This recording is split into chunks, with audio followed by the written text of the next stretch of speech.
ಏನು ಟೀಕಾ ಟಿಪ್ಪಣಿಗಳನ್ನು ಮಾಡ್ತಾ ಇದ್ರಲ್ಲ ಮಧು ಬಂಗಾರಪ್ಪನ ಬಗ್ಗೆ, ಮಧು ಬಂಗಾರಪ್ಪನ ಕನ್ನಡದ ಬಗ್ಗೆ ಉತ್ತರ ನಮ್ಮ ಮಕ್ಕಳು ಕೊಟ್ಟಿದ್ದಾರೆ, ನೆನಪಿಡ್ಕೊಳ್ಬೇಕು. ಇವತ್ತು ಉತ್ತರ ಇವ್ರು ಕೊಟ್ಟು ಟೀಕಾ ಟಿಪ್ಪಣಿ ಮಾಡ್ಬೇಕಾದ್ರೆ ವೈಯಕ್ತಿಕವಾಗಿ ಹುಷಾರಾಗಿರ್ಬೇಕು.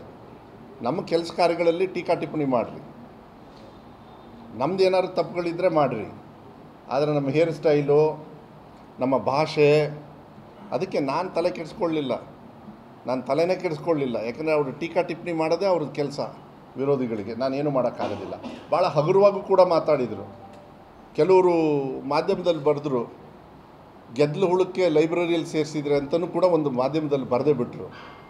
ಅದೇ ಗೆದ್ದಲು ಹುಳ ಏನು ಮಾಡಿದೆ ಮಕ್ಕಳಿಗೆ ಅನ್ನೋದನ್ನ ಇವತ್ತು ನೀವು ನೋಡಬೇಕಾಗತ್ತೆ. ನಾನು ಅವ್ರಿಗೆ ಉತ್ತರ ಕೊಡ್ತಾ ಇಲ್ಲ, ಅವರಿಗೆ ನೆನಪು ಮಾಡ್ತಾಯಿದ್ದೀನಿ, ನಮ್ಮ ಮಕ್ಕಳು ನಿಮಗೆ ಉತ್ತರ ಕೊಟ್ಟಿದ್ದಾರೆ. ಎಷ್ಟು ಹರ್ಟ್ ಆಗುತ್ತೆ ನೋಡಿ. ಒಬ್ಬರು ಕೆಲಸ ಒಳ್ಳೇದು ಮಾಡಬೇಕಾದ್ರೆ ಬೇರೆಯವ್ರು ಬಂದು ಅದನ್ನ ಹಾಳು ಮಾಡಬೇಕು ಅಂತೇಳಿ ಬೇರೆ ಬೇರೆ ರೀತಿಯಲ್ಲಿ ವಿಶ್ಲೇಷಣೆ ಮಾಡಿದಾಗ. We at East Point Group of Institutions offer a wide range of courses that provide limitless opportunities, building skills over 2 decades.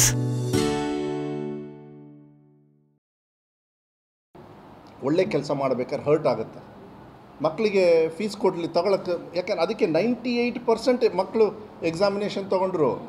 98.25% examination fees ಇಲ್ಲದೆ ಇರೋದ್ರಿಂದ ರವಿ, SC ST ಬಡವರು ಇವ್ರು ಯಾರು ದುಡ್ಡು ತೊಗೊಳಕ್ಕಾಗಲಿಲ್ಲ, ಅವ್ರ ತಂದೆಯವ್ರ ಜೋಬಿಂದ ಅವ್ರಿಗೆ ಫ್ರೀಯಾಗಿ ಮಾಡಿದ್ದೀವಿ ಸಿದ್ದರಾಮಯ್ಯ ಸರ್ಕಾರದಲ್ಲಿ. 84,000 ಮಕ್ಕಳು ಪಾಸಾಗಿದ್ದಾರೆ. ಇದಕ್ಕಿಂತ ಭಾಳ ಖುಷಿ ಏನು ಗೊತ್ತಾ? ಯಾವಾಗಲೂ ನೀವು ಕೂಡ ಕೇಳ್ತಾಯಿದ್ರಿ, ಏನಂತ ಕೇಳ್ತಾಯಿದ್ರಿ ಮಾಧ್ಯಮದಲ್ಲಿ, ಅಂದರೆ ಇಲ್ಲಿ ಕೇಳಲಿಲ್ಲ ಬಟ್ ಯೂಶ್ವಲಿ ಕೇಳ್ತಾಯಿದ್ರಿ, ಅಲ್ಲೂ ಕೂಡ ಕೇಳ್ತಾಯಿದ್ರು, ಏನು ಸರ್ ಯಾವಾಗಲೂ ಸರ್ಕಾರಿ ಶಾಲೆಯಲ್ಲಿ ನೀವು 3rd ಪ್ಲೇಸಿಗೆ ಬರ್ತೀರಿ ರಿಸಲ್ಟಲ್ಲಿ ಅಂತ. ಅರೆ, ಸರ್ಕಾರಿ ಶಾಲೆಯಲ್ಲಿ ಯಾರನ್ನು ತೊಗೊಳ್ತೀವಿ ನಾವು? ಸರ್ಕಾರಿ ಶಾಲೆಯಲ್ಲಿ ಯಾರು ಮಕ್ಕಳು ಬರೋದು? ಬಡವರು, 0 ತೊಗೊಂಡವರು, 1 ತೊಗೊಂಡವರು, 35 ತೊಗೊಂಡವರು, 100 ತೊಗೊಂಡವರು, ನಮ್ಮದು ಎಲ್ಲ ಕ್ಯಾಟಗರಿನೂ ಇದೆ. ಅದೇ ಪ್ರೈವೇಟು ಬೇರೆ ಬೇರೆ ಶಾಲೆಯಲ್ಲಿ ಫಿಕ್ಸ್ ಮಾಡಿಬಿಡ್ತಾರೆ.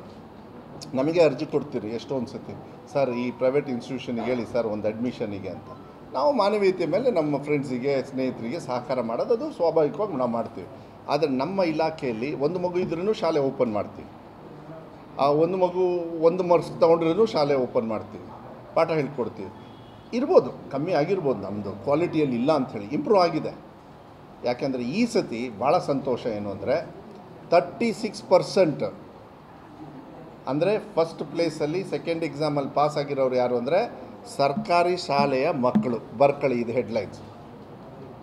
ಸರ್ಕಾರಿ ಶಾಲೆ ಮಕ್ಕಳು ಹೈಯೆಸ್ಟು, 36% ಸರ್ಕಾರಿ ಶಾಲೆ ಮಕ್ಕಳು ಇವತ್ತು ರಾಜ್ಯದಲ್ಲಿ 2ನೇ ಎಕ್ಸಾಮಲ್ಲಿ ಪಾಸಾಗಿ ಮುಂದೆ ಹೋಗಿದ್ದಾರೆ. 28% ಅನುದಾನಿತ ಹಾಗೂ 28% ಪ್ರೈವೇಟ್ ಶಾಲೆಯವರು ಈ ಸತಿ 2ನೇ ಎಕ್ಸಾಮಲ್ಲಿ ಅವರು ಪಾಸಾಗಿರೋದು.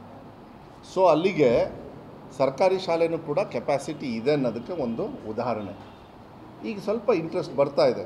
ಕರ್ನಾಟಕ ಪಬ್ಲಿಕ್ ಶಾಲೆಗಳು ಮಕ್ಕಳು ಹೋಗಲ್ಲಿ ಈಗ ಕ್ಯೂವಲ್ಲಿ ನಿಂತ್ಕೊಂಡು ನಮಗೂ ಫೋನ್ ಮಾಡ್ತಾರೆ, ಸರ್ ಅಡ್ಮಿಷನ್ ಬೇಕು ಅಂತ.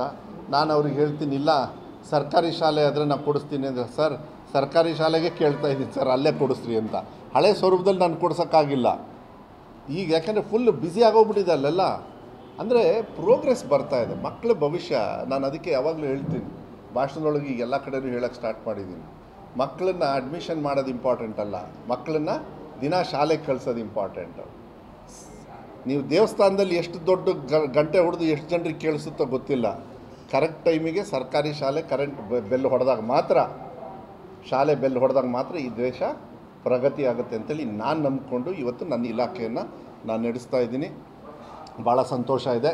ಮಕ್ಕಳು ಇನ್ನೂ ಪಾಸ್ ಆಗದೇ ಇರೋರು ಇನ್ನೂ 3ನೇ ಎಕ್ಸಾಮ್ ಆಪ್ಷನ್ಸ್ ಇದೆ, ಇನ್ನೂ ಕೂಡ ಅವರಿಗೆ ಅವಕಾಶಗಳ ಅವಶ್ಯಕತೆ ಇದೆ. ಕೆಲವರು ಸೆಕೆಂಡ್ ಎಕ್ಸಾಮ್ ತೊಗೊಳ್ಳಿಲ್ಲ ಬುದ್ಧಿವಂತರು, 3ನೇ ಎಕ್ಸಾಮ್ ತೊಗೊಂಡು ಸ್ವಲ್ಪ ಜಾಸ್ತಿ ದಿವಸ ಓದಿ ಅಲ್ಲಿ ತೊಗೊಳ್ಬೇಕಂತನೂ ಇದ್ದಾರೆ. ಕೆಲವರು 2ನೇದು ತೊಗೊಂಡು 3ನೇದು ತೊಗೊಳ್ತಾ ಇದ್ದಾರೆ. ಯಾವುದೇ ಥರದ ಶುಲ್ಕವನ್ನು ನಾವು ಪಾಸ್ ಆಗದೇ ಇರತಕ್ಕಂಥವರಿಗೆ ನಾವು ವಿಧಿಸಿಲ್ಲ.